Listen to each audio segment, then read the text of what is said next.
and according to Wikipedia, it's a wireless telecommunications device that receives and displays alphanumeric or voice messages. One-way pagers can only receive messages, while response pagers and two-way pagers can also acknowledge, reply to, and originate messages using an internal transmitter. It was the common thing for those years, and Zeb used his all of the time. I don't know what kind he had, though. I believe his could only receive messages. But when Zeb was about 16 or so, he began to drive, and he started to see his father Jerry a bit more, and they formed a relationship. But Zeb still was a mama's boy, and it was even said that in his late teens, he'd still cuddle up with his mother on the couch to watch TV. Very sweet, but in 1999, Zeb graduated from Robertson High School. At the time, he had a job at Walmart in the electronics department on Hendersonville Road and continued working that job for money. I believe he was attempting to become a part of management at Walmart. Zeb started attending Asheville Buncombe Technical Community College and had pretty good grades in college. He loved wearing Tommy Hilfiger clothes and the cologne, and Zeb had recently just gotten into playing billiards. He was 18 years old between late 1999 to 2000, and I'm now going to really get into things. It's the Planet Fitness Strong Choice Sale. Why pay more for the same weights at other gyms when you can save tons at Planet Fit? Over the course of this video, I'll be showing you a family tree type of chart so you can understand the dynamics about who is who, as I'm going to be mentioning quite a lot of names. First off, we'll start with Zeb's parents, Jerry Quinn and Denise Vlahakis. Together they had Zeb and his sister Brandy. Eventually Jerry and Denise split, I'm not sure exactly when, but at some point Denise began dating a man named Costa Vlahakis. They would later get married. Zeb really liked Costa and thought of him to be a really nice guy and good for his mother. Costa owned his own restaurant called Costa's Kitchen, and Zeb would hang around there pretty frequently. I think his mother may have as well. But at Costa's Kitchen, there was a waitress named Tamra Taylor. Tamra just so happened to be best friends and next-door neighbors to Ina Eustich. Ina was the sister of Jerry Quinn, or Zeb's father. Tamra had a daughter named Misty Taylor, and she was 19 years old and had a baby with a guy who she was still dating named Wesley Smith. It was said that Wesley harmed Misty physically and emotionally, and all that Misty talked about was how awful he was to her. But Zeb had met Misty at his stepfather's restaurant, and Zeb had started to really catch feelings for her, and Misty really led him on. Zeb started to tell people, including friends at Walmart and family members, about Misty, and they tried to stray him away as they didn't see what he was doing as a good idea. Zeb started to hang with Misty quite a lot, and they went to the mall, they went to restaurants, they played billiards, and I believe that at one point Zeb even paid for Misty and her baby to get new clothes. This was all while Misty was in a relationship with her boyfriend, Wesley Smith. It was late in the year of 1999 when they met, probably around late November to early December, and it appears as if Misty was just using him. The first time she ever paged him was on December 20th of 1999, so I can't imagine that they even knew each other for very long. Zeb had spent his New Year's at home playing PlayStation. I believe it was the night before that or the night after that he was at his dad's home when he was on the phone. A friend of Zeb's father said she saw Zeb leave the room very upset after a phone call he had. She doesn't know who was on the other line. This friend of Zeb's father also said that Zeb and Wesley, Misty's boyfriend, started to have some sort of issues with each other, and a threat had actually made its way to Zeb. It basically stated to leave Misty alone, or Wesley and his friends were going to do something about it. On Sunday, January 2nd of 2000, Zeb woke up, and hours later he was at his home with his grandmother, Sylvia Clymer. I believe this was his mother's mother, but she had seen Zeb on the phone talking to Misty. Sylvia said that Zeb had told her, probably a few days prior, that Misty told Wesley that he had to help out more with the baby, and he left. Sylvia said that after that phone call with Misty, though, Zeb hung up pretty quickly and told his grandmother he's back, referring to Wesley. Later this day, Zeb had work, as he typically did. He had been saving up to buy a newer car as he was driving a 1990 Mazda Protege. He wanted a Mitsubishi Eclipse, though. So while at work, I'm guessing this was also probably days or weeks prior, he had been talking to a coworker. Some articles say best friend. I don't think that's the case. This coworker's name was Robert Jason Owens, and I did see an article from one of Zeb and Jason's peers that said they hung out for a few years as teenagers because Zeb rode BMX a bit and didn't really have anyone to ride with until Jason came along. I'm not sure of the validity of that, but whatever their true relationship was, it sure wasn't a valid one. Though I do know they played pool together and fished a few times and hung out a little bit. But while at work on that Sunday, Zeb was just finishing up his shift in the electronics department when he ran into Jason as he went by and told him how he's looking to buy a Mitsubishi Eclipse. Now, to get a little background about Robert Jason Owens, I believe he was about 22 years old at the time. He worked at both Walmart and a Volvo plant, and he was just bad news. Going back to our family tree chart, it was stated in some articles and places that Jason was distant cousins with Wesley. Take this with a grain of salt, as once again, the information for this case is very scattered, and what is fully truthful is hard to really know. But basically, when Zeb saw Jason and told him how he's looking for the Eclipse, Jason told him he just so happens to know where one that's for sale is located, and that he'll take him there and show him it. It was located on Leicester Highway. I guess maybe it could have been a dealership or something. So after Zeb clocked out of work at 9:02 p.m. and met Jason in the parking lot, for some reason, they decided to take differing cars. You would think if you're going to check out a car, you would take the same one in case the car gets bought, but they didn't. And so at 9:14 p.m., a convenience store located on Hendersonville Road caught Zeb and Jason on camera buying sodas together and then driving away in separate cars. Zeb was following Jason. A few minutes went by, and this is when Zeb had gotten a message on his pager. He flashed his headlights at Jason, and then supposedly the two pulled off of the road. Zeb then got out of his car and asked Jason if he had a cell phone so he could call the person who was paging him. Jason didn't have a pager, and so Zeb said he's got to get out of there and went back to his car. Jason said that he didn't know what was wrong or what happened, that Zeb was just in a hurry, and that he said he had to go to a payphone. Zeb then left to find a payphone at about 9:20 p.m., and he returned to the convenience store and used the phone. He returned about 10 minutes later, around 9:30 p.m. Zeb apparently, while pulling up behind Jason's car, hit him, and Zeb told him that he'd pay for any damage, but that he just got another page and said that he couldn't go check out the car, that he's gotta go. Zeb then drove away, and this was the last time that anyone had ever seen or heard from him again. It's time to get your fall haul on in Michael's. Get your pick of the patch with all cracked pumpkins on sale. Score up to 50% off decor. At 9:32 p.m. that night, or January 2nd of 2000, Zeb's mother Denise tried paging him and paged him several times throughout the night.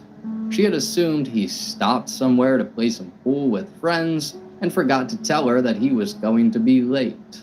As the night went on, Denise became more worrisome because Zeb wasn't answering. The next morning, on January 3rd of 2000, Denise woke up and started calling every person she knew. She even called Misty Taylor and asked if she knew where Zeb was. She told him she didn't know a thing. Misty had supposedly spent the night of January 2nd of 2000 with Wesley, her mother Tamra, and also Zeb's aunt, Ina. They were all having dinner together at Tamra's house.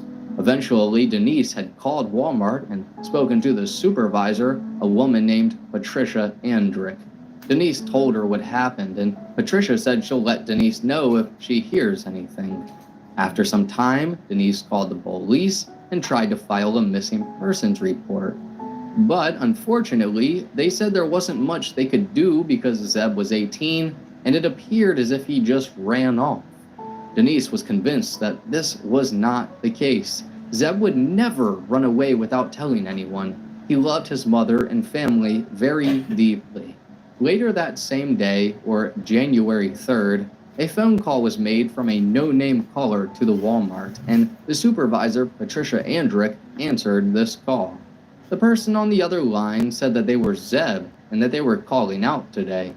Patricia immediately could tell that this was not Zeb because 1, it sounded nothing like him, and 2, this person appeared suspicious and off. Patricia eventually hung up and then dialed star 69, which would bring the number back up with where it was located. This call was made from the Volvo plant that Jason worked at. The police then went to the plant and immediately located Jason, and Jason told them that Zeb called him and begged him to make the call to Walmart. He said he had no idea Zeb didn't go home or that he was missing. Jason was the last person to see Zeb and made a phone call to his work to call out for him. The police must have been sorta suspicious because they supposedly gave Jason a polygraph test and he passed it. Also, get this right, Jason, the morning of January 3rd, went to the hospital and was treated for a head injury and fractured ribs. He stated that it was because of a car accident.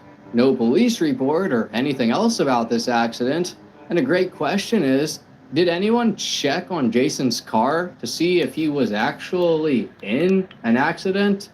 Apparently, the police thought the injuries weren't consistent with a minor accident he said happened. Regardless, things were getting more and more suspicious as time would pass.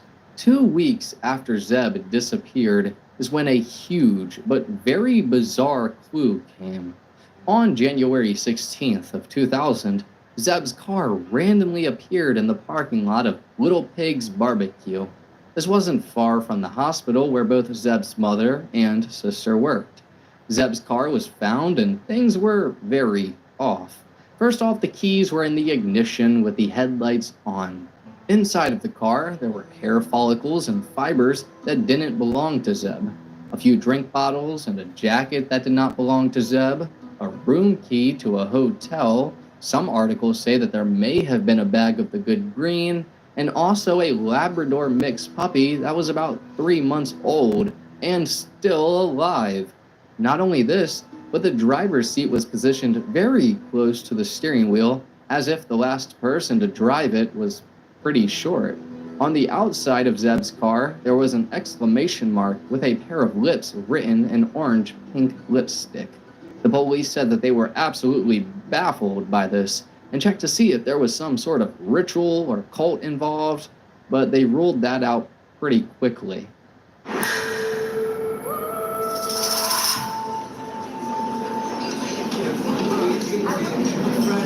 Now we're going to really get into some bizarre things about this case. First off, I stated how Ina Eustich, or Zeb's aunt, or his father Jerry's sister, just so happened to be having dinner with Misty Taylor, Wesley Smith, and Tamra Taylor. Zeb was invested with Misty, and so it's either a very small world or some things just aren't right. Most people would probably say that things aren't right. Now get this. On January 2nd of 2000, Zeb received a page to where he frantically had to get out of the situation he was in. That page came from his Aunt Ina's number, and it must have said something serious. Something even stranger is that 3 minutes after Zeb received that page, a phone call came into Aunt Ina's home from Zeb's father, Jerry Quinn's home. For starters, Aunt Ina swears up and down that she did not page Zeb that night and that she wasn't even home. Jerry said that he also wasn't home, that he was working and doesn't know who could have done that. Also, the police department told Aunt Ina that there were a ton of mysterious phone calls being made from her apartment days after Zeb disappeared. Aunt Ina said that she was never home the days those calls were made, and that one day when she got home, her phone was moved to a different part of her house, and that one day a picture from her wall was on the floor and broken, that she got super scared, that no one else had a key to her apartment, and so she called the detectives to let them know. Aunt Ina said the bullies followed her for several months, but that she was innocent, and also said that she passed a polygraph test. Aunt Ina said she could never do anything to harm Zeb, and that she loves him and wants to find out what happened, just like everyone else. Aunt Ina would eventually move states and go to Tennessee. Zeb's father, Jerry, had stated at the time that he thought it was Misty's boyfriend who did something to him, and that he better hopes that he doesn't see Jerry, because Jerry will choke him out. Jerry said if he finds something out, he doesn't care, he will go out and finish it. That he was a sergeant in the Marines and an expert with many guns, that it would be like killing a dog with rabies. Jerry also stated that he threatened his sister Ina and said to her that if he finds out she's hiding something, he's going to cripple her for life. That every time she gets up, she'll hobble and think about him. That yeah, she's family, but Zeb is his baby. Jerry said that Aunt Ina cried for several days and swore she knew nothing, but that something made him feel pretty weird about her. After all of this stuff, however, somehow the case began to go cold, and in fact, it would go cold for a very long time. Though the police did go through some updates over the years, which I'll list. First, on Wednesday, February 14th, or Valentine's Day of 2001, a Superior Court judge issued a search warrant for Jason Owens and authorized officers to draw hair, blood, and saliva samples. This was after they supposedly collected enough evidence to establish probable cause. They stated that DNA evidence was found in both of the vehicles and that they'll be able to compare the evidence. Nothing ever came from this. On Wednesday, November 6th of 2002, Robert Jason Owens was arrested after leading an officer on a high-speed police chase. On October 29th of 2002, the police had thought he was driving while intoxicated and tried to stop his truck. He then led the officer on a chase that got up to 80 miles per hour and also shot at the officer.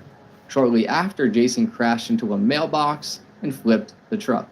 He was taken to the hospital and stayed there for 9 days. I believe he was in critical condition at one point. Eventually, police arrested Jason after he was discharged from the hospital, and his charges were eluding arrest and assault on a law enforcement officer with a firearm. He was being held on a $25,000 bond. Jason pled guilty to this and was placed into prison for 8 months. It was found that he was intoxicated and also the registration. On Wednesday, December 31st of 2003, the police released the footage of Zeb and Jason at the convenience store the night Zeb disappeared. In 2004, nothing really happened, and in 2005, Zeb's sister Brandy said this: "My brother's downfall was that he was naive and gave everyone the benefit of the doubt.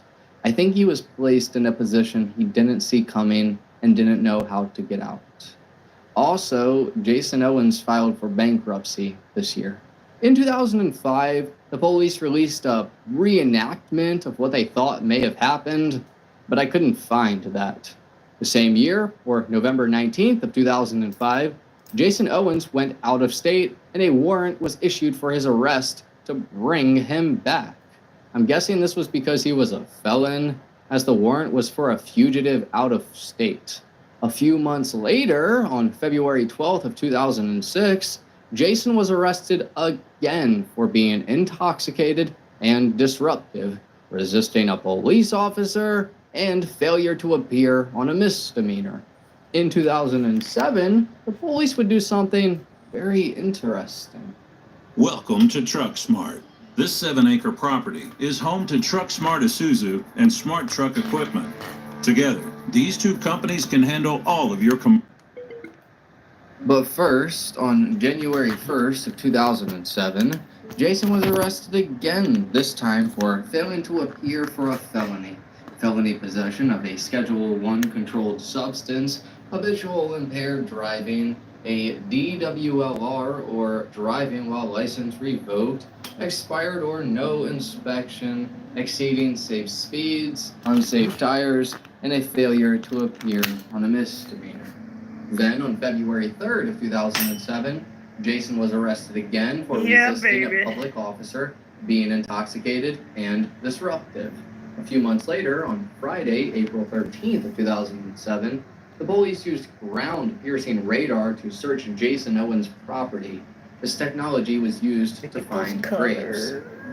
I don't think anything came from this, but several months later, on Friday, December 7th of 2007, Jason Owens was involved in yet another high-speed police chase. This one lasted about 26 minutes and over a 41-mile stretch. The police were conducting a routine license check when they tried stopping Jason, and he sped off. They reached speeds of up to 100 miles per hour, and eventually the police stopped Jason, and he was charged with fleeing and eluding arrest with a motor vehicle, resisting a public officer, speeding and failing to heed to a lighter siren, a DWLR, and seatbelt. Plus, for some reason, trespassing. He was being held under an $11,000 bond. Jason eventually forfeited bond and went back to jail for a period of time. Now 2 years would go by, and on October 8th of 2009, police retrieved 50 hair, fingerprint, and saliva samples from Misty Taylor. The police said that the reason they got it was because, for some reason, they didn't originally, even though they said they obtained DNA samples from most of the rest of his social circle years ago. They also said that there was no new evidence or new leads, and that this was just a routine review of the case file, that detectives were looking for any unfinished work. During this talk and gathering Misty's samples, she said that Zeb had a strong interest in her, but she said that their relationship was just casual. It's also important to point out that a couple had apparently seen someone driving Zeb's car well after he disappeared, I believe the day his car was found. They called the police and told them about this and gave them a composite sketch, and here's what the police came up with. That photo is absolutely terrifying. I also couldn't find when exactly the police used it or released it, but apparently they said it really resembled Misty Taylor. The couple, however, said the sketch wasn't a great resemblance. Also, October 23rd of 2009, Jason Owens was arrested again for a DWLR and resisting a police officer. From 2010 to 2014, nothing would really happen. Jason got arrested on August 8th of 2012 for a DWLR, and also in 2010, Wesley Smith, Misty's boyfriend, had gotten DNA samples taken from him, but still nothing came from that. There was zero updates in the Zeb Quinn case until something horrible happened in 2015. This next part honestly could be an entire case just by itself, but Christy Schoen-Codd was 38 years old and had just recently gotten married to her husband, Joseph, or JT Codd.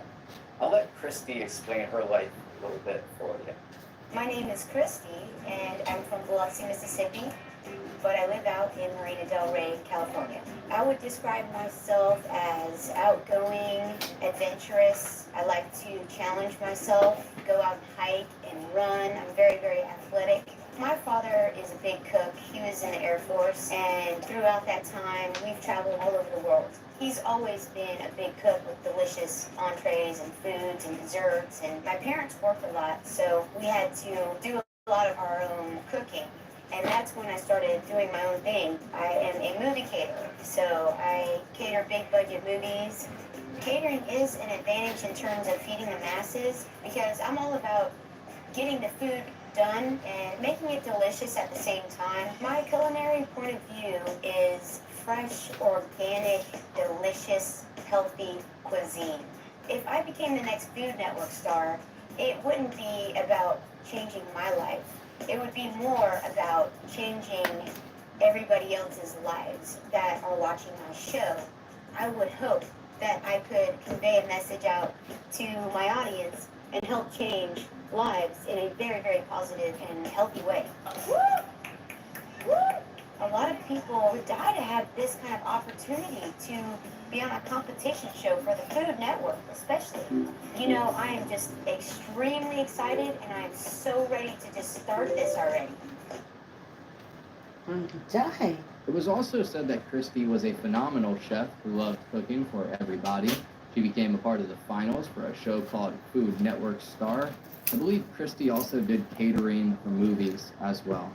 JT, Christy's husband, was 45 years old, known for being a very generous person. He was a non-judgmental guy who helped out everyone he knew.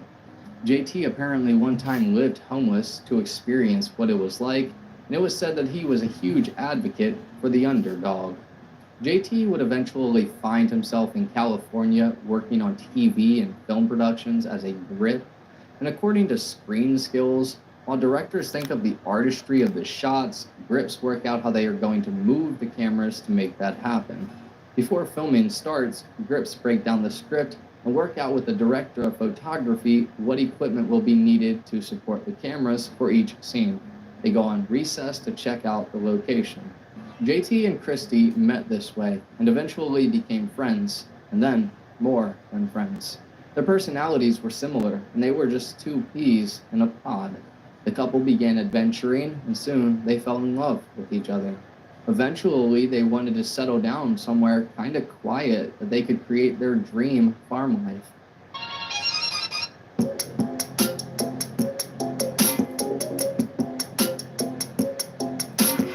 So they moved to Leicester, North Carolina, specifically to the address 87 Hooker's Gap Road. This was only a 5-minute drive from 8 Owens Cove Road, and the person that just so happened to live here was Jason Owens. He lived there with his wife Samantha. The two of them got married in 2011, and together they made a total of about $800 a month. Jason was pulling in about $300 somehow, even though he said he was unemployed. The house or trailer that Jason lived in was either given to him or he acquired it somehow. But when Christy and JT moved in down the road, Jason was very quick to notice. Jason was also supposedly a contractor, and so Christy and JT hired him to help them with some projects around their house and farm. Not only this, but in September of 2014, Christy and JT had a beautiful wedding with all of their friends and family there about 15 minutes outside of Asheville, North Carolina. They also invited a few of the locals from town, and that included Jason Owens. One guest from the wedding said that he remembers seeing Jason with whoever he brought and thinking that it was weird, that they didn't seem like the kind of people you would find around Christy and JT. Another wedding guest said that he had gotten a gut feeling when he looked at Jason and just avoided him, that he was one person that he definitely did not want to meet. But shortly after this wedding, Christy and JT announced that Christy was pregnant and that they were expecting a girl in July. Her name was going to be Skylar. Now, from September of 2014, March of 2015, some things were going to happen. First off, Christy and JT had given Jason about $7,000 total to help them clear trees and also build a well house. Not only this, but they trusted him enough to give him a key to their storage sheds and their tools. It was said that JT always tried to look for the good in people and to help people who needed it. He felt like Jason needed the help, but this caused some issues. As JT was needing work and ready to pay for it, people started coming to their house, and this made Christy concerned. Apparently, a guy stopped by their house trying to sell some sort of rifle, and another guy went there asking JT for cash. JT said to this man he'd help fill up his gas tank, but that's it. Christy did not want people coming up to their house and started to become fearful of being alone. Inside of their home, they did have 3 guns, however. I also read that JT called the police one day to report a break-in and entering, but I'm not sure of what happened, though we can probably assume some things soon. Christy and JT were having a bonfire one day after the wedding, or it may have been the day of the wedding, but a friend of theirs named James was there. He was talking to Christy, and all of a sudden he saw a guy kneeling down about to tackle someone, and this man then jumped and pulled another guy down by his feet. James ran over, and this guy just so happened to be Jason Owens. James yelled at Jason to stop, that it's not that kind of party. As Jason was getting up, he swung at James. Jason missed, and James pushed him to the ground and kept him down. Jason's friend went over to get James off of him and walked Jason off the property, but Jason wanted to fight James. James told JT after this happened, and JT said that it was okay to just let it go. He shrugged it off. In November of 2014, Christy cooked dinner for Thanksgiving for both her and JT, and also a ton of people in town, including Jason. Christy and JT treated Jason with the utmost respect, even though he was significantly a lower class than they were, and how he repaid them is pure evil.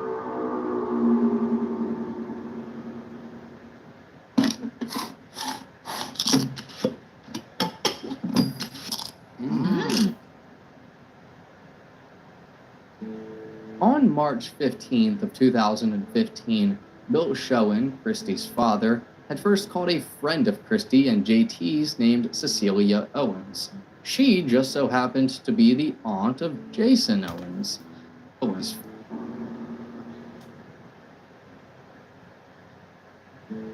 On March 15th of 2015, Bill Schoen, Christy's father, had first called a friend of Christy and JT's named Cecilia Owens. She just so happened to be the aunt of Jason Owens. But Cecilia went inside and knew something was immediately wrong when she first smelled it, and it smelled like feces and urine. That's because Christy and JT had dogs, and the dogs went to the bathroom inside of the house. Cecilia was concerned right away because the couple would never leave their dogs like that, and things just seemed off. The reason that Christy's father called Cecilia in the first place was because Christy, and I believe JT also, were supposed to be in Mississippi at 4 p.m. to see Christy's family. Christy's father was very worried because he hadn't had any contact with Christy for several days. Though Christy's father did say his wife talked to Christy the day before through text message on March 14th. But after Cecilia had checked the house, she called Christy's father back and told him what she saw.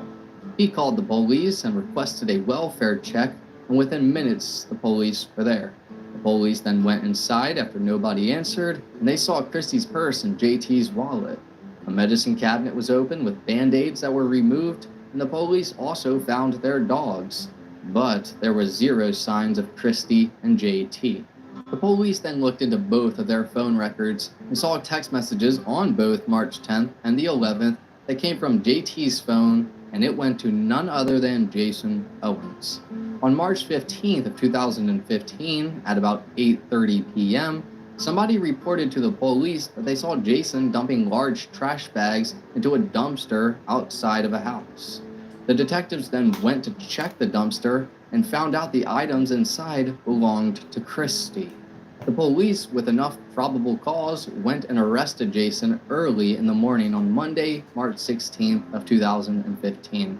And at first, he claimed he had no idea what happened to the couple. He was arrested for breaking and entering and also larceny for stealing from the Cods. It wouldn't be long before Jason revealed everything to the police, and it was absolutely sickening. It was found that Jason also pawned items that he stole from Christy and JT as well. But Jason told the police he had gotten stuck in a creek by their home. They tried to help him get out, and they were standing in front of his truck when he hit the accelerator and ran both of them over. I already have a question there. If he was stuck, how was he able to drive? And also, I've never heard of anyone being in the front of someone's vehicle to help them get out from being stuck. But Jason basically stated that JT died instantly from being ran over, and that Christy was still alive. So he ran inside with her and tried to help her in the living room, but she ended up passing away. Jason said he then ran outside and found JT dead. He said that he wasn't supposed to be driving because of previous convictions and didn't want to go to jail. So he carried JT's body to his trailer and burned his body in their wood stove. The next day, Jason went back to the Codd's home, put Christy's body in the shower, and cut it up, and then put all of the parts into plastic bags. He then went back to his house and put all the parts into the wood stove and burned them. Afterwards, Jason said he wanted to make this look like a robbery gone wrong, and so he started to sell and steal their stuff. He also admitted to making texts from Christy's phone to her relatives. Jason continued by saying that he took some of the money he got from pawning their stuff and filled up his truck with gas and took his wife out to dinner. Another question here is, where was Jason's wife when he was burning the bodies inside of the wooden stove 2 days in a row? She lived with him, and they were both unemployed. But regardless, Jason told the police that he's not a bad guy. He eventually entered a guilty plea for 3 counts of second-degree murder and 2 counts of dismemberment. This was for Christy, JT, and their unborn baby girl. Jason, in April of 2017, was given a minimum 60-year prison sentence, which I don't understand how he isn't automatically given life. Absolutely sickening what Jason did to that poor couple, but the story doesn't end here. And in fact, Jason would eventually come out with some new information that would pertain to the disappearance of Zeb Quinn. First, while Jason was in jail awaiting charges, someone burned down his double-wide trailer, I believe the day after he was arrested. He then wrote a letter to his neighbor, and inside of this letter is some revealing things. Jason stated, "As you all know, somebody burned down the double-wide, and that somebody was my Uncle Gene. No doubt he burned it to send me a warning because I'm safe from him in here. I have lived in fear of him since Jan 2000 because of what I witnessed him doing and the threats he made me. Scott took the restraining order out on Gene right after Mom's passing to keep him away from Owens Cove Road out of fear of him. Anyway, I'm telling you guys this because I have shared what I witnessed. Gene committing murder with law enforcement, and he now knows I told. So if you guys see him or anything odd around this place, call the cops and Samantha."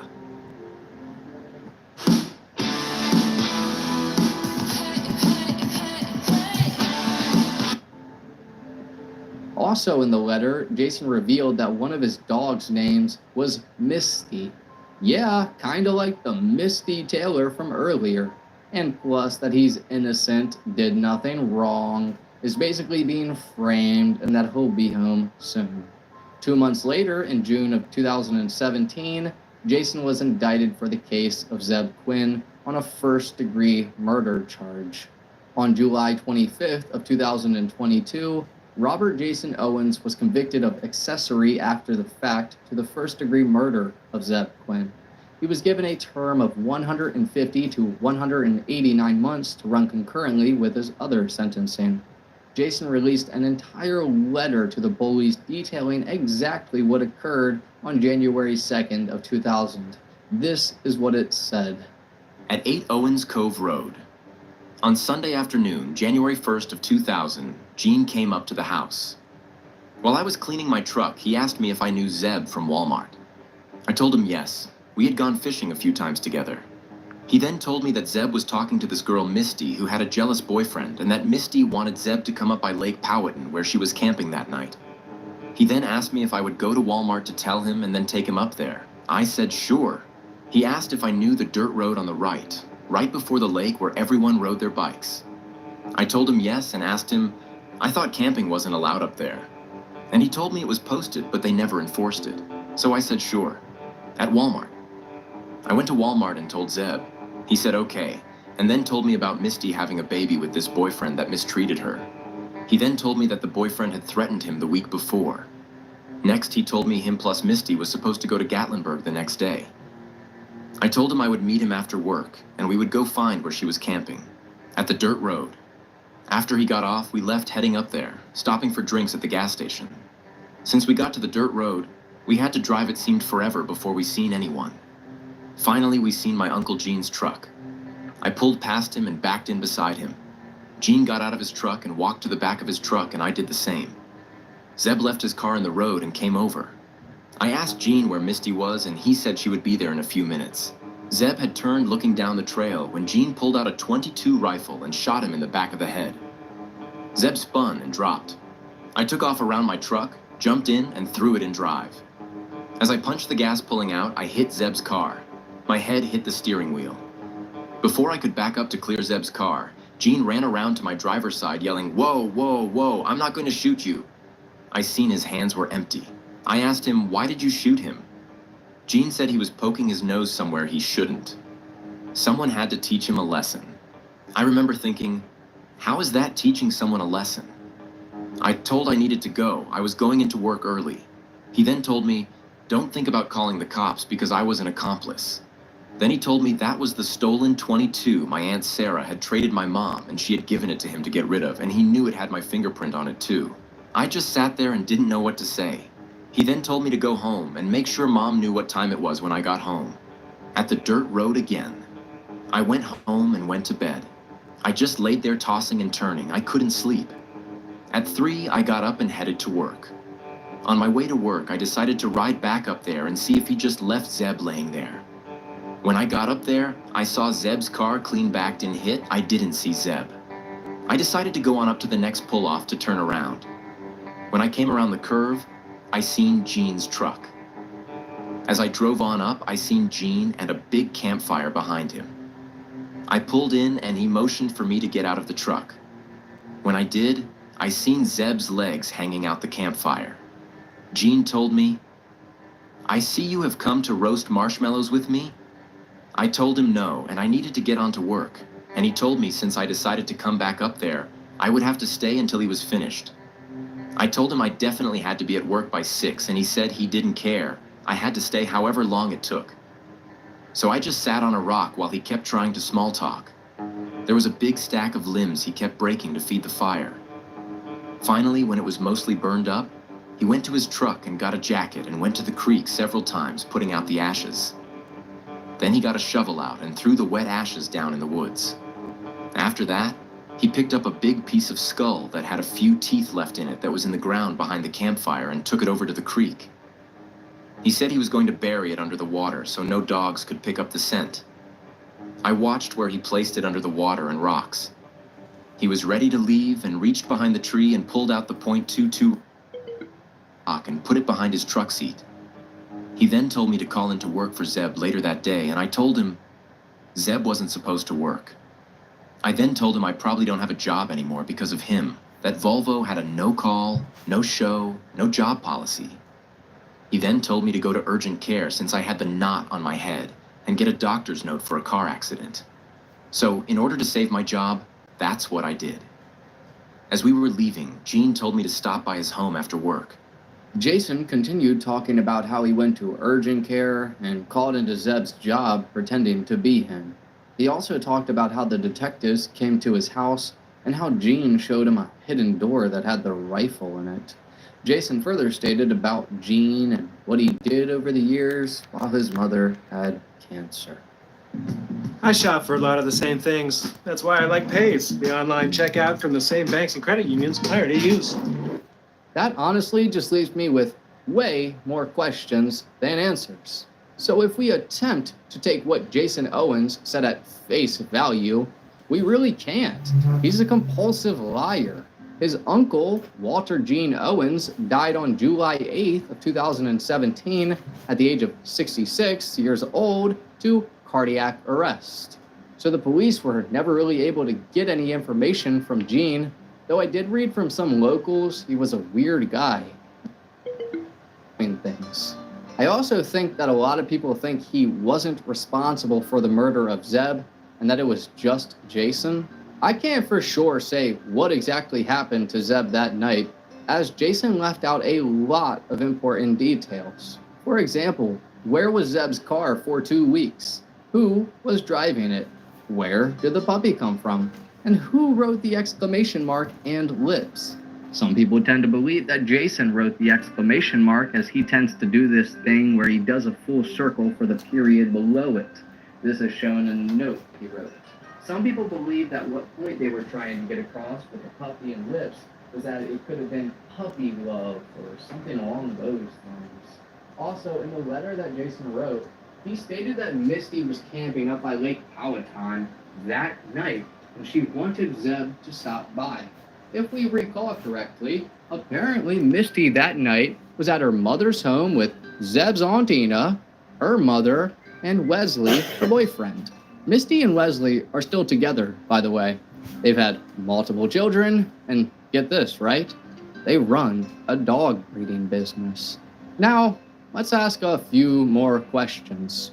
If Jason got charged as an accessory to murder, why haven't both Misty and Wesley been charged? Jason stated the reason his Uncle Gene supposedly killed Zeb was because he was hired by Wesley, or Wesley just wanted him to do it or something. So if Wesley hired Uncle Gene to murder Zeb, where's his arrest? Plus, with the fact that even the police believe that Misty Taylor was the one driving Zeb's car, what about that? And did they ever do any DNA tests for hair follicles of the jacket that was found in Zeb's car, or DNA from the drinks? Also, with the hotel card, wouldn't there be some sort of way to figure out where it belonged to? They know there's only so many hotels in the area, so did they go to every single one and just look through the reservation list to see if they saw any familiar names, or if the hotel card matched? I mean, it did have a specific description on it, and it was metal. Not all hotel cards are the same.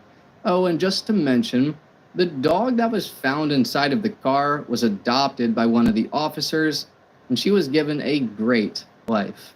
So now, with all of this, we're left with more questions than answers, and hopefully one day something will come of this.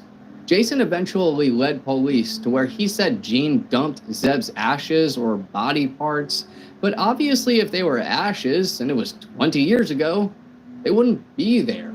Some more questions are, who the heck paged Zeb that night from his aunt's house?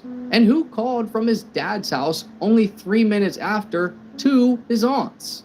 It would be kind of hard to believe that both of them would be involved in a cover-up. And so many other people too. And I think the biggest thing there is, why would there even be a cover-up? But it is 100% a fact that Zeb was paged by his aunt's number that night, and that Zeb's father's number called his aunt's 3 minutes later. I find it strange that Jason never mentioned that in the letter he wrote, but he did mention it when he was questioned the first time about Zeb. Plus, let's not forget to mention, once again, the fact that Jason named his dog Misty. There's no possible way he wouldn't remember or pinpoint that name to Misty Taylor. Perhaps he was obsessed with all of this or something. I mean, what he did to the Cods was sickening. So what actually 100% happened to Zeb is a mystery. And I personally believe that there is way more to this than Jason is letting up. The question is, why? Why would he not implicate the other people involved further? Though he sort of did in a way, he just left out a lot of crucial details that make this case so bizarre. I want to know your thoughts and opinions. Zeb was an innocent guy who was just looking to get forward in life, and he was excited about his future. He was enrolled for another semester at college, and he unfortunately really liked Misty, and evil people decided to take him away. I hope he's resting peacefully and that this family is doing okay.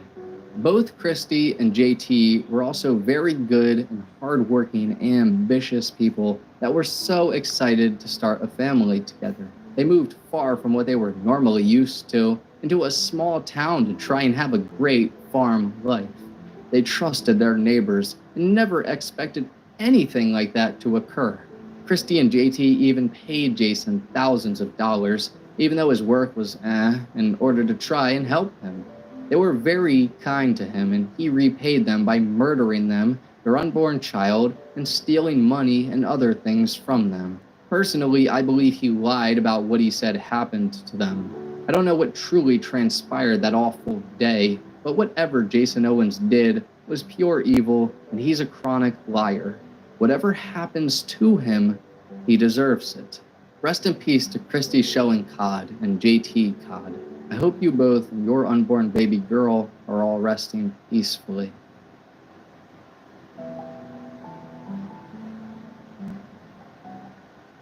But anyways, thank you for watching this episode of High Time Crime. If true crime is your thing, then please like and subscribe.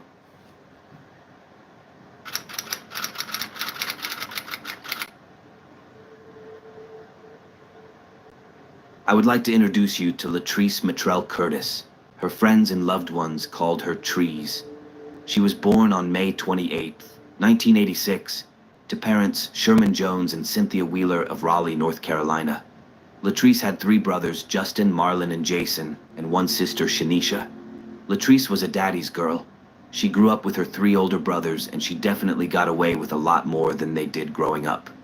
They used to refer to her as Daddy's little boy in a dress, because Sherman did everything with his little baby girl, Latrice, things that you would traditionally do with a son. But it didn't matter because she loved spending time with her daddy. They would go fishing together, hunting, and most of all, Sherman taught little Latrice everything he knew about his favorite sport, which was basketball. They loved spending quality time together. Basketball equaled quality time. Sherman was dedicated to teaching Latrice how to dribble, how to shoot, and even how to do layups. When they weren't passing the ball on the court at the park, they were attached at the hip, doing everything and nothing at all.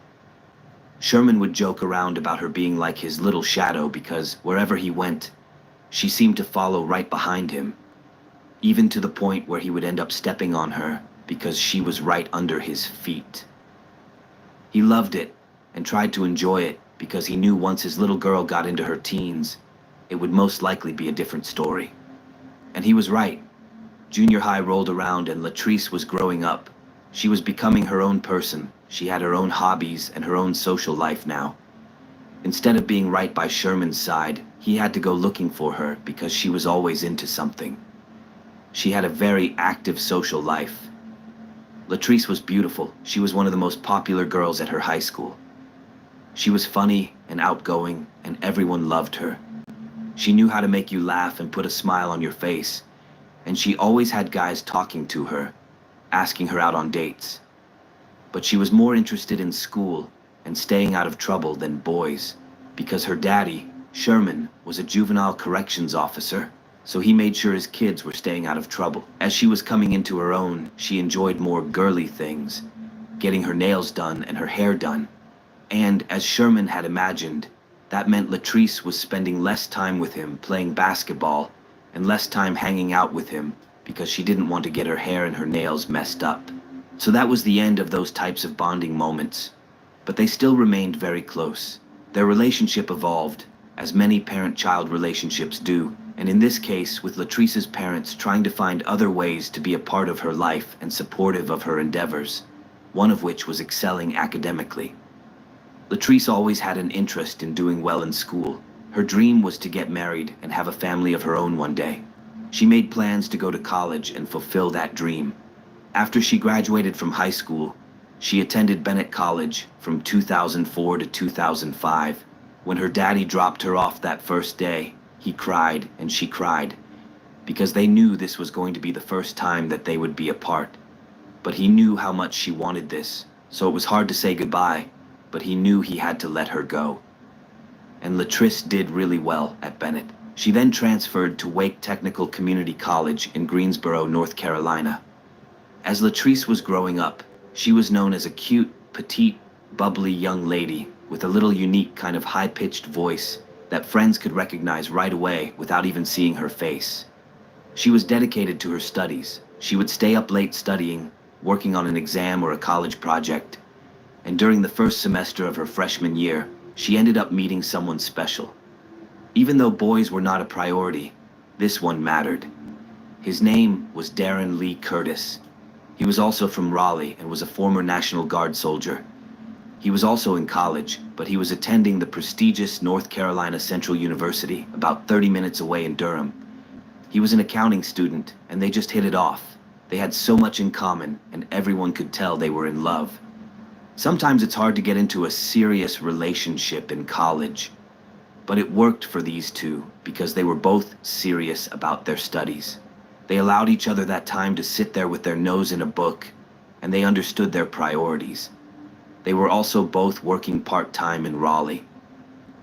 Latrice worked in human resources at the Sears department store in Triangle Town Center Mall, and Darren was a part-time accountant with a firm also in Raleigh, so he had a 30-minute commute from school to work every day.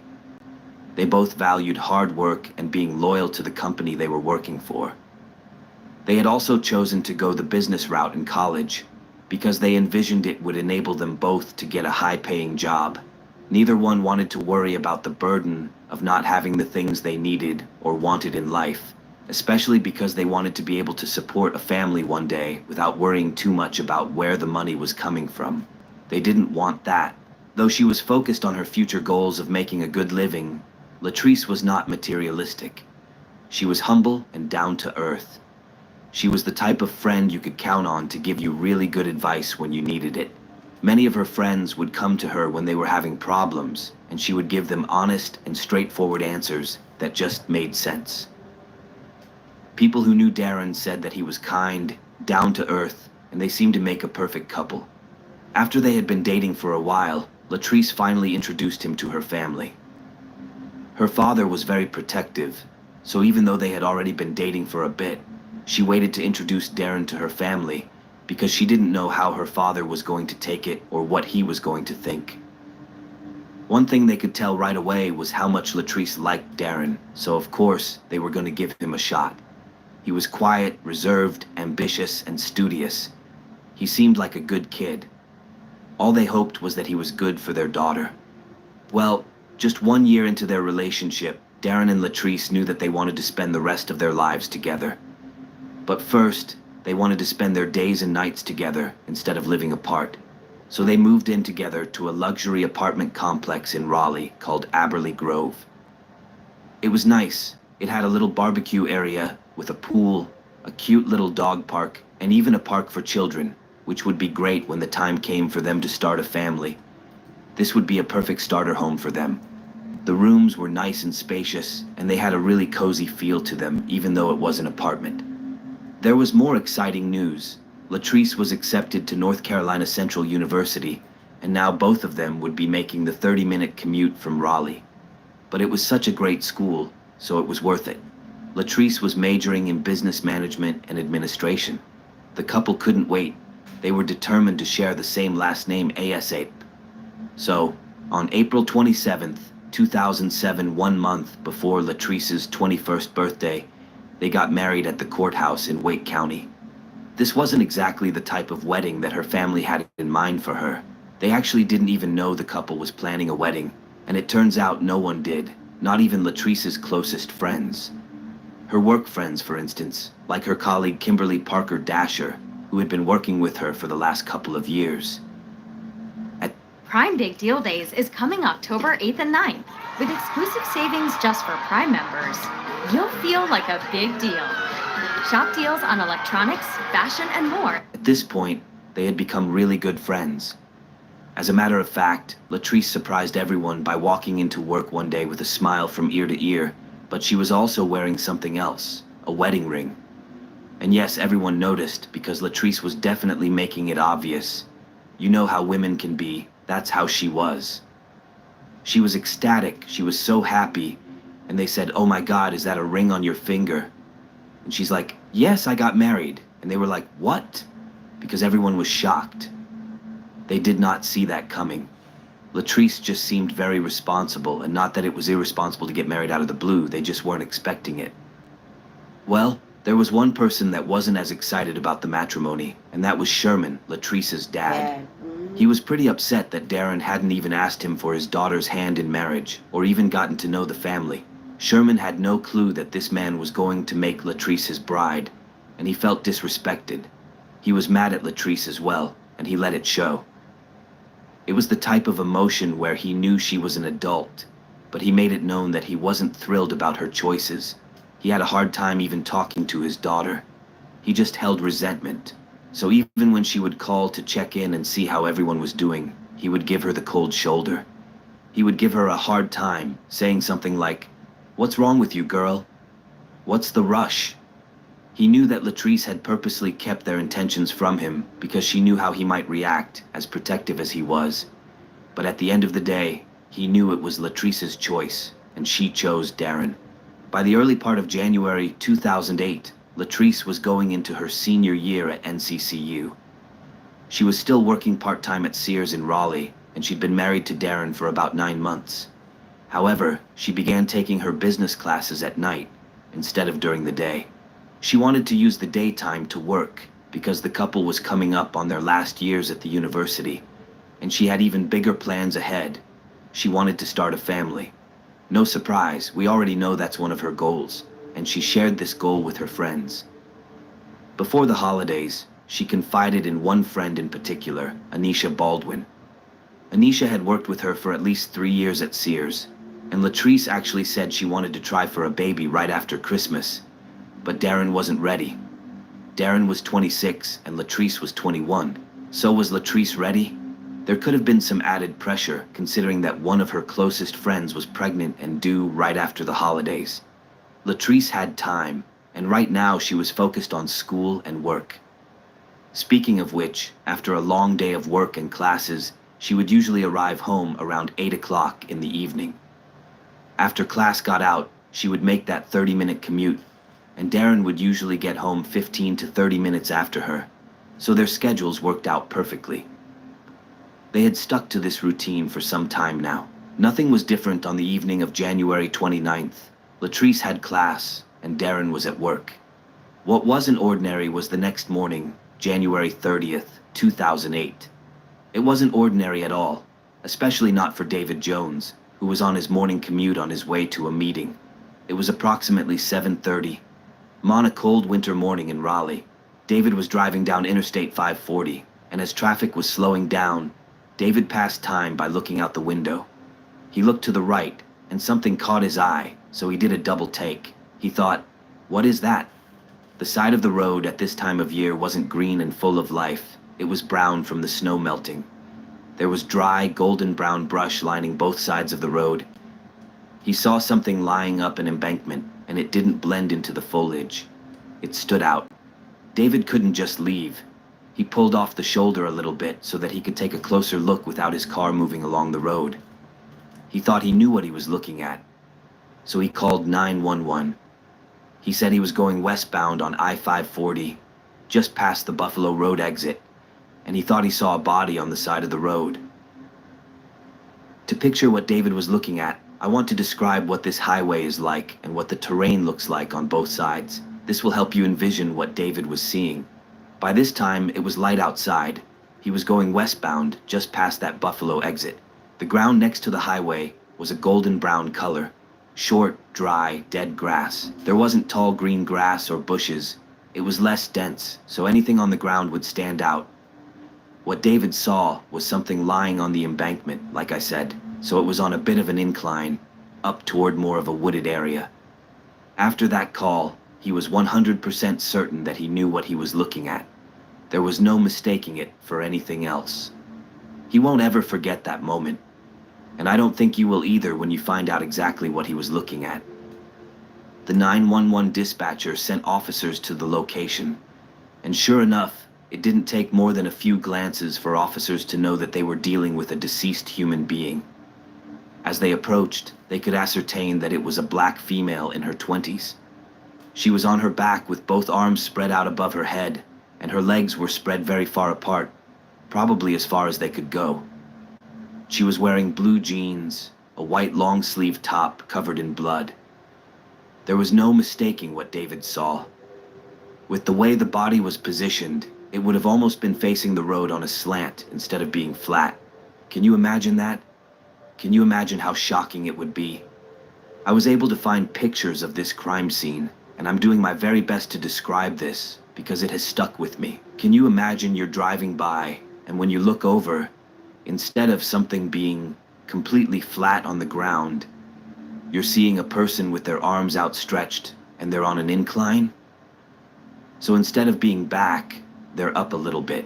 So it's almost as though they're just facing the road like that. And the stark contrast of her dark skin and the white shirt, the bright white shirt, and the blood on the blue jeans and the white shirt, it was haunting.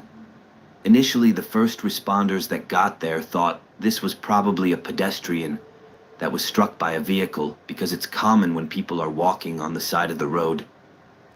A driver's eyes can catch a glimpse of them and be drawn like the steering wheel can swerve and be drawn in that direction.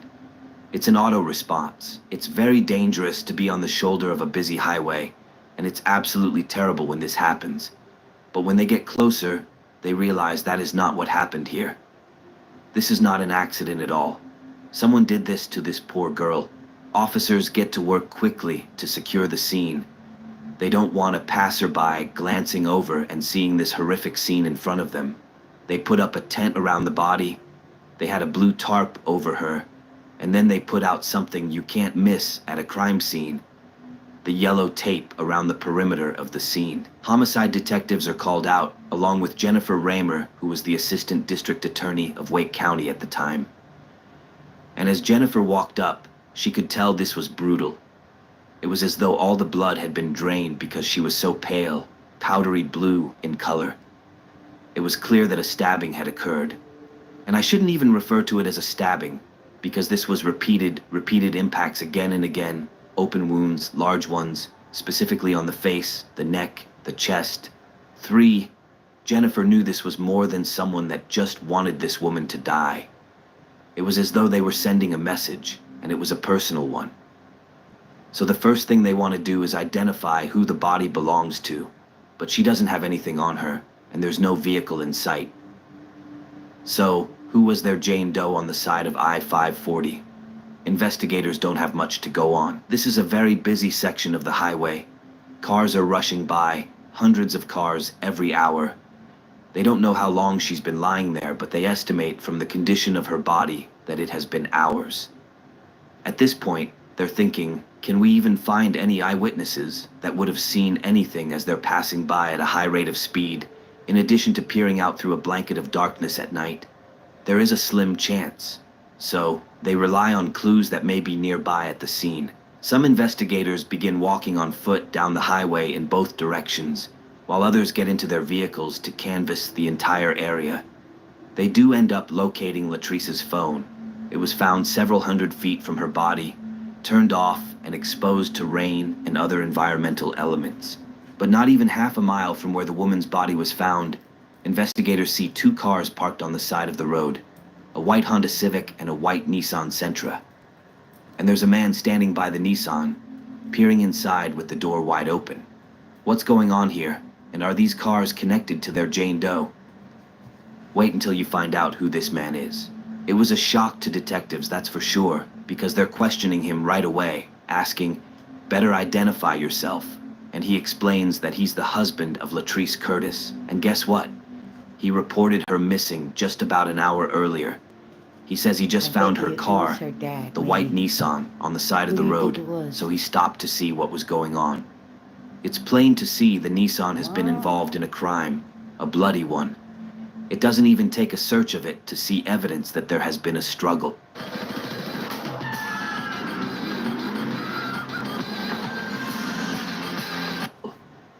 It's apparent just by looking at the driver's seat. There's blood all over it, and Darren is standing right next to it. So clearly investigators need to get Darren away from the vehicle and run the license plate number to match the car to its registered owner.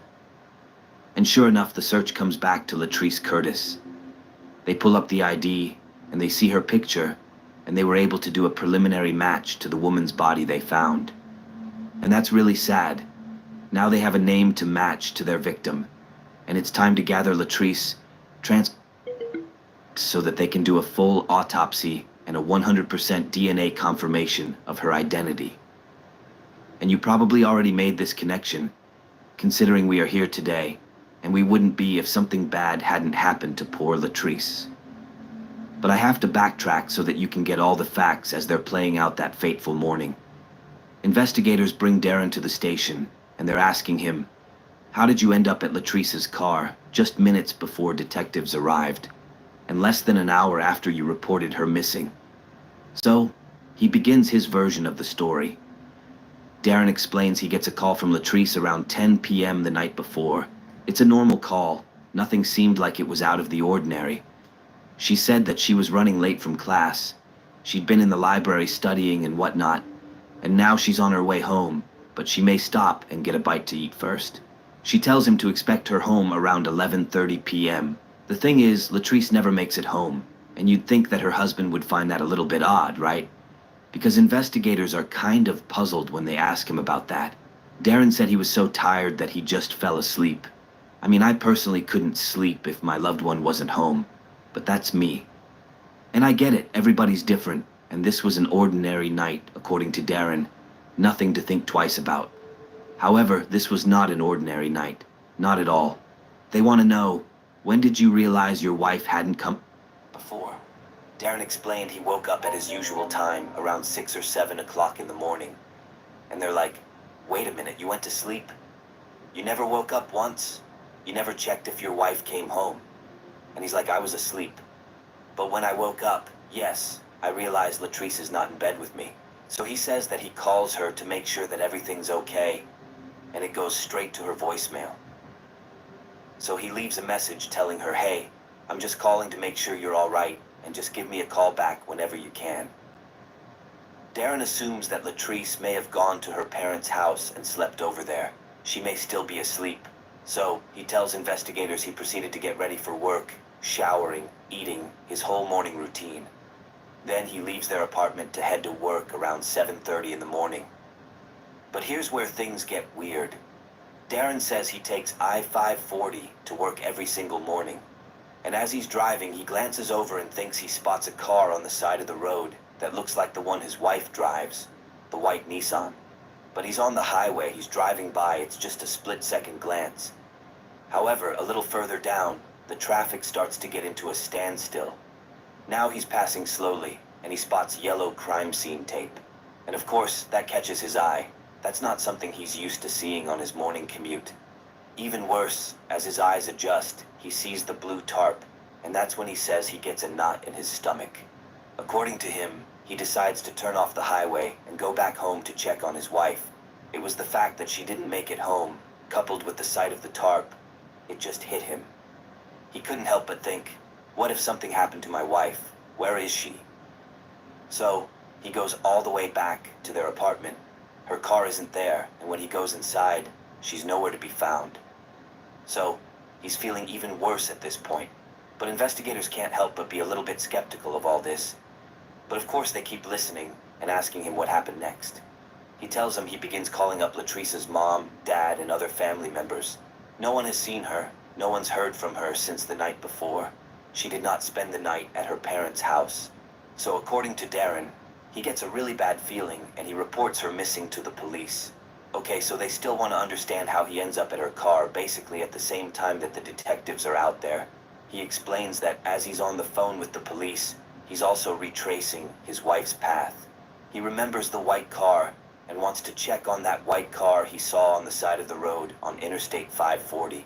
So he gets back on the highway to find it, and sure enough, when he pulls off to check, he's able to identify that it's hers within seconds. And that's when he tells detectives he got out of his car, went to the driver's side, and opened the door. Perfect. His fingerprints are now on it. I mean, not that they wouldn't have been. They probably both drove the car at some point. They lived together. But just wait. As soon as he opens the door, he looks inside and notices there's a broken console. There's blood on the door. He also spots a picture of Latrice from Christmas, crumpled up and lying on the back seat. Then, that's when the law enforcement officers arrived at Latrice's car. meeting up with Darren after they had just come from the nearby homicide scene. I don't know about you, but it sounded a little too coincidental. And that's what detectives were thinking as well. Darren somehow arrives at his wife's car, his deceased wife's car, his murdered wife's car, before the detectives. The car is also considered a crime scene, so he's at the scene of a crime. With a story like this one, that would be pretty convenient if he were the one who did this, wouldn't it? Oh no, it wasn't me. I just got here. Like I'm just checking up on my wife. Why didn't you do that last night? They followed normal procedure. They asked Darren to allow them to examine his clothing, as well as his body, his arms, hands, etc., to see if there's a sign that any kind of altercation happened. And there are no marks on him. His clothes are clean. They take photos of him, and he's completely willing to allow them to take a DNA sample. But they are pressing him even harder. After that, they want to put pressure on him. They want to know, what was your relationship like with your wife? And by the way, that morning, while all of this is going on, Latrice's father, Sherman, is also about to find out what happened to his daughter. His morning started out differently than Darren's. The first thing that Sherman does when he wakes up is turn on the news to see what's going on. And that day, the first thing he sees is a breaking news report. He sees that scene, the stretch of highway right near Wake Tech Community College. He sees the exit sign, the yellow crime scene tape, and the technicians kneeling next to a blue tarp. There's text on the screen that reads, "Body found on I-540. But this doesn't faze Sherman because these things happen. There was no reason he would have ever expected this to be his own daughter underneath that tarp. But sadly, it was. Sherman gets a call from Darren asking if he knew where Latrice was, and Sherman's thinking, she's your wife. You are her husband. You live with her. Shouldn't you be the one that knows where your wife is? Darren's like, no. And he told him about the night before. Sherman is stunned. He cannot fathom going to sleep and not even thinking about waking up to make sure that your wife made it home safely.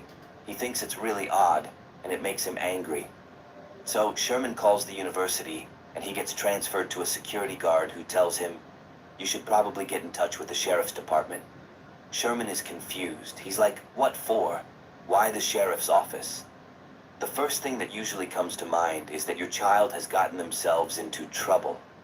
And remember, Sherman was a former juvenile detention officer, so it's in his instinct to assume Latrice had done something wrong. When he calls the sheriff says, you need to come down to the station. So Sherman and his wife jump in the car, and they are speechless the entire drive. They didn't say one single word to each other, and they arrived there around 11 o'clock in the morning. Someone from the station greets them and puts them into a room. Finally, after quite some time, an officer comes in and tells them the horrible news about their daughter. They said the body that was found on the side of I-540 was identified that morning as their daughter, Latrice. Worse yet, her parents find out that Darren had already been there to visually identify their daughter, and he didn't say one single word.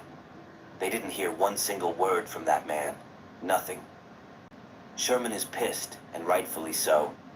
The police wouldn't even let Latrice's parents see her body because they were not listed as her next of kin. Her husband was.